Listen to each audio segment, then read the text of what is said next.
ये कहानी है राजेश के परिवार की, जहां उनका सामना एक भूतिया जोकर से हुआ था। राजेश का परिवार बड़ी मुश्किल से भूतिया जोकर के चंगुल से बचकर निकला था। वो लोग तो शहर छोड़कर चले गए थे, लेकिन पीछे से वो बुरी आत्मा आज भी भटक रही थी। राजेश ने जोकर के खिलौने को पूरी तरह खत्म कर दिया था, इसलिए अब इस आत्मा के पास रहने के लिए कोई जगह नहीं थी। काफी तलाश के बाद उस आत्मा की नजर कूड़े में पड़े एक फटे पुराने बंदर के खिलौने में घुस जाती है। आधी रात बीत चुकी थी और वो बंदर की आंखें लाल लाल चमक रही थी। तभी बंदर की नजर दूर से आ रहे एक आदमी पर पड़ती है। बंदर एकदम शांत हो जाता है। उस आदमी का नाम पिंकू था। हे भगवान, कल मेरे बच्चे चिंटू का जन्मदिन है। पूरे दिन मजदूरी करने के बाद भी इतने पैसे नहीं इकट्ठे हो सके जिनसे मैं अपने बच्चे को कुछ दे सकूं। अब क्या करूं? क्या मुंह लेकर घर जाऊं? तभी पिंकू की नजर उस बंदर पर पड़ती है। वो उस बंदर को उठा लेता है। ये बंदर लग तो थोड़ा पुराना रहा है, पर शायद इसे धोने और इसको सिलने के बाद ये नया जैसा लगने लगे। पिंकू जल्दी से उसे लेकर घर जाता है। पिंकू की पत्नी सीमा दरवाजा खोलती है। अरे, आपको आज इतनी देर कैसे हो गई? चिंटू तो सो भी गया आपका इंतजार करते करते। क्या बताऊं, अब पूरा दिन मेहनत करने के बाद भी मुझे इतना पैसा नहीं इकट्ठा हो सका कि चिंटू के लिए अच्छा गिफ्ट ले सकता। पर ये देखो, मैंने एक केक लिया था कल के लिए, और ये बंदर, क्या तुम इसे सिल सकती हो? अरे, इसे कहाँ से उठा लाए? ये मुझे रास्ते में मिला। अब अपने बच्चे को कुछ तो दूंगा ही ना, तुम इसे ठीक कर दो ना। ठीक है, मैं कर दूंगी, आप परेशान मत होइए। चलिए हाथ मुंह धोकर खाना खा लीजिए, मैं इस खिलौने को ठीक करती हूँ। पिंकू खाना खाकर सो जाता है और सीमा रात में देर तक जागकर उस खिलौने को ठीक कर देती है। सुबह हो जाती है और आज चिंटू का जन्मदिन था। सुबह पिंकू के उठते ही सबसे पहले सीमा उसे वो खिलौना बंदर दिखाती है। ये लीजिए, मैंने खिलौना सिल दिया है और इसे साफ भी कर दिया है। वाह सीमा, ये तो एकदम नया लग रहा है। तुम्हारे हाथों में तो जादू है, सच में। क्या आप भी? चलिए चलकर चिंटू को उठाते हैं। बेटा, ये ले, मैं तेरे लिए केक लाया हूँ और साथ में ये खिलौना भी लाया हूँ। वाह पापा, ये खिलौना तो कितना प्यारा है। मुझे ये सच में बहुत पसंद आया। पिंकू अपने बेटे को देखकर बहुत खुश होता है। पापा, ये केक अभी रख देते हैं। जब शाम को टीना आएगी तो हम सब मिलकर केक काटेंगे। ठीक है बेटा, तुम्हारा जन्मदिन है तो जैसा तुम कहो। टीना चिंटू की कजिन थी जिसका घर पास में ही था। दोनों एक दूसरे को बहुत मानते थे। उधर चिंटू अपने बंदर के खिलौने को ले जाकर अपने कमरे के कोने में रख देता है। इस बार बंदर के खिलौने में कैद आत्मा ने ये सोच लिया था कि वो कोई न कोई शरीर तो हासिल करके ही रहेगा। जैसे ही शाम होती है, टीना आ जाती है और सब मिलकर केक काटते हैं। चिंटू केक कट होने के बाद टीना को अपने कमरे में ले जाता है और अपना बंदर का खिलौना दिखाता है।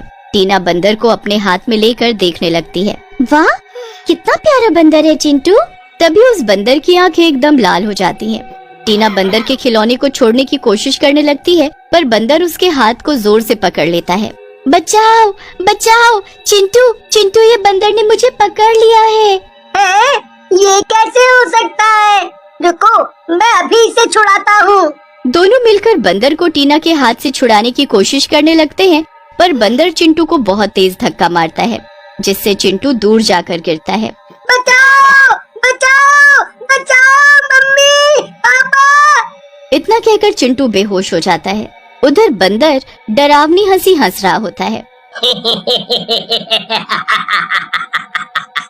इतने में बंदर जोर से टीना के सर को पकड़ लेता है और एक मंत्र गुनगुना।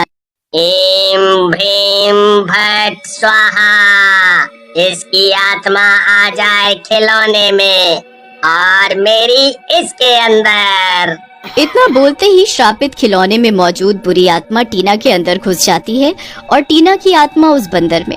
टीना बंदर को दूर फेंक देती है और तभी चिंटू के मम्मी पापा भी दौड़कर कमरे में आ जाते हैं। बुरी आत्मा टीना की जगह ले लेती है। अरे, ये क्या हुआ चिंटू को? ये सब क्या हुआ? कुछ नहीं अंकल, पता नहीं चिंटू कैसे खेलते खेलते अपने आप बेहोश हो गया। सीमा चिंटू के ऊपर पानी डालती है और उसे होश आ जाता है। वो सीमा और पिंकू को सब बताने लगता है, पर टीना इशारे से उसे मना कर देती है। तो चिंटू भी यही कह देता है कि वो खेलते खेलते अपने आप बेहोश हुआ था। सब लोग वापस से बाहर वाले कमरे में चले जाते हैं। टीना, तुमने मुझे सब कुछ सच क्यों नहीं बताने दिया? क्योंकि इसकी कोई जरूरत नहीं है, सब बेवजह ही डर जाएंगे। ये सब बस एक इत्तेफाक था और कुछ नहीं। चिंटू कुछ और बोलने जा रहा था, मगर टीना उसे चुप करा देती है। टीना थोड़ी देर में अपने घर चली जाती है। चिंटू अभी तक सदमे में था। वो वापस अपने कमरे में जाता है और उस बंदर को देखता है। चिंटू अपने पलंग पर लेट जाता है और तभी बंदर जोर जोर से हिलने लगता है। ये क्या? ये बंदर तो फिर से हिल रहा है। मम्मी, मम्मी, पापा जल्दी आओ। क्या हो गया चिंटू, तुम क्यों चिल्ला रहे हो बेटा? मम्मी, इस बंदर को देखो, ये हिल रहा है। और इतना ही नहीं, इसमें से कुछ आवाजें भी आ रही है। पिंकू बंदर को लेता है और ध्यान से सुनने लगता है कि उसके अंदर से क्या आवाज आ रही है। बचाओ, बचाओ, कोई बचाओ। ये क्या? इसके अंदर से तो कोई बचाओ बचाओ चिल्ला रहा है। आप इसे नीचे रख दीजिए, ऐसा लगता है इसमें कोई बुरी आत्मा कैद है। नहीं नहीं, इसे जल्दी से हटा दीजिए। तब तक टीना, जिसमें वो शैतानी आत्मा थी, वो वहाँ वापस आ जाती है। बिल्कुल ठीक कहा आपने, इसमें एक बुरी आत्मा है और हमें जल्द से जल्द इसे आग लगाकर जला देना चाहिए ताकि वो हमें कोई नुकसान न पहुंचाए। सब लोग टीना की बातों में आ जाते हैं और साथ चल देते हैं भूतिया बंदर को जलाने के लिए। लेकिन चिंटू कुछ परेशान था। बंदर के अंदर से जो आवाज आ रही थी वो उसे कुछ जानी पहचानी सी लग रही थी, और तो और टीना का व्यवहार भी उसे अजीब लग रहा था। चिंटू बंदर को सीमा के हाथ से छीन लेता है और उसे पकड़कर घर के बाहर भाग जाता है। मम्मी पापा, आप चिंता मत करो, मैं इसे जला दूंगा। अरे बेटा रुको, ये काम खतरनाक है। पर चिंटू जल्दी से भागने लगता है। ये सब देखकर टीना के अंदर घुसी शापित आत्मा को गुस्सा आ जाता है और वो चिंटू के पीछे गुस्से से भागने लगती है। टीना डरावनी आवाज में कहती है, रुक जा चिंटू के बच्चे, रुक जा वरना अच्छा नहीं होगा। टीना को ऐसे देख पिंकू और सीमा भी डर जाते हैं और उनका पीछा करने लगते हैं। चिंटू भागता भागता एक कुएं के पास आकर रुक जाता है और ध्यान से बंदर के अंदर से आ रही आवाजों को सुनने लगता है। बचाओ चिंटू, मैं टीना। उस बंदर में मौजूद शैतानी आत्मा ने मुझे इसके अंदर कैद करके मेरे शरीर को हथिया लिया है। चिंटू ये सुनकर सब समझ जाता है। इतने में टीना भी वहाँ पहुँच जाती है और गुस्से से चिंटू की तरफ देखती है। चिंटू उसे देखकर डर जाता है। टीना चिंटू का गला पकड़ने के लिए हाथ आगे बढ़ाती है, मगर उसका हाथ जल जाता है। ये क्या है? चिंटू के गले में भगवान का लॉकेट था जिसे वो बुरी आत्मा छू भी नहीं पा रही थी। ओह, तो इस लॉकेट से इसे डर लग रहा है। चिंटू फौरन उस लॉकेट को उतारकर टीना के गले में डाल देता है और टीना के अंदर छुपी हुई वो बुरी आत्मा दर्द से तड़प उठती है। बचाओ, नहीं नहीं।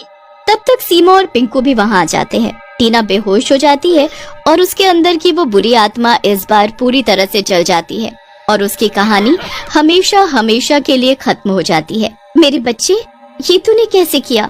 माँ, मुझे बस अपनी बहन को बचाना था और भगवान ने इसमें मेरा साथ दिया। इसके बाद बंदर के अंदर कैद टीना की आत्मा वापस अपने शरीर में आ जाती है और सब लोग बंदर के खिलौने को भी आग लगा देते हैं। फिर सब वापस अपनी जिंदगी खुशी खुशी बिताने लगते हैं।